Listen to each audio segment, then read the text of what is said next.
簡単操作の優れもの。加熱調理のほとんどを1台でカバーする優れもの。誰でも美味しい料理ができる優れもの。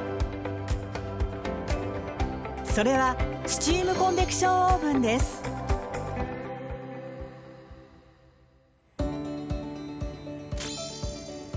一度に大量調理を行う厨房施設。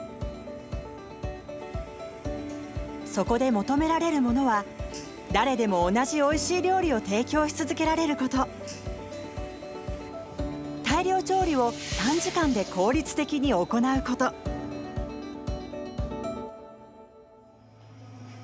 すべてを満たしてくれるのがスチームコンベクションオーブンです。3種類の加熱モード。焼く、蒸す、茹でる、炒める、揚げる、炊く、煮るといった加熱調理のほとんどができます。ボタン1つで温度調整。電気式なら目的の温度に素早く達し、温度をキープします。一度に大量調理を行っても加熱にムラがなく、品質のばらつきが生じません。従来使っていた厨房機器を整理し、設置スペースも確保。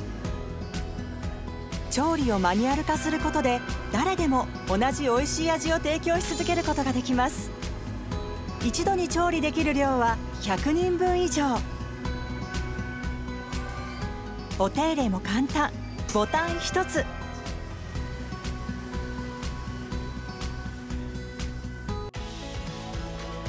簡単に、大量に、効率的に調理できる優れもの。